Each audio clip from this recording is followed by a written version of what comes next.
Welcome back to Riding Bikes in San Diego. When we left the San Luis Obispo rail station, we got on Osos over here, and it didn't have a bike lane. So the first bike lane we saw was here on Marsh. So we jumped on it. I saw some green paint, and I took it. So now we're on Marsh, and there's a lot going on this road. It's seems to be like light commercial in this area, also just coming on the edge of the residential neighborhood. But look, we got this physically buffered bike lane and bollards and a lot of neutral paint that is separating drivers and signaling to drivers that they should be in a space that is not the bike lane. So I thought that was kind of cool. And I looked on the satellite map thinking maybe I should have just taken a different road like Santa Maria from the train station, but it looks like that's not big on bike infrastructure either. So there are some gaps in the bike lanes up here in San Luis Obispo. And I don't know why there wouldn't be. It's a city and a college town in California, so there are going to be gaps in the bike lane. But this is a pretty completely designed street here.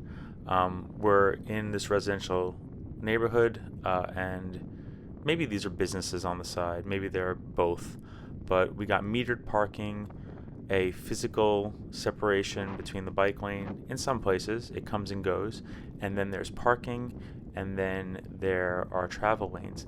And this is a one-way, which I think is interesting. San Diego does have one-ways when you get towards the downtown area, but really once you cross the 163, we don't have too many one-way streets anymore. And I don't know if that's worth considering.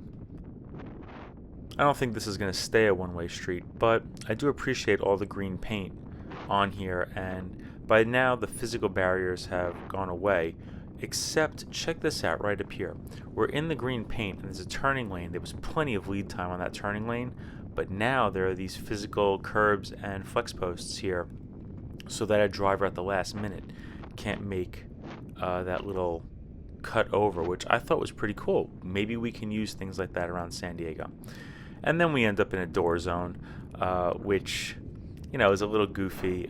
It's kind of funny how even places that have really excellent design at some point fall back on tired designs. But it did become a two-lane at that spot, so there was less space to travel. But no matter which direction you're going on Oso right now, you have some green paint for you, which is nice and bright. And we're going to go over the train tracks here, and we're going to stay in that door zone for a while. This is a typical design. We see this all over San Diego. It's not wonderful.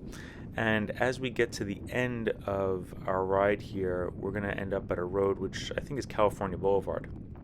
So I need to stop and take a look at my map, but spoiler, I am going to make that right turn, and then it's going to become a pretty typical shoulder with just paint, and I don't mind that. I'm just exploring, and this is the last video I'm going to do from this area until I go back there sometime in January.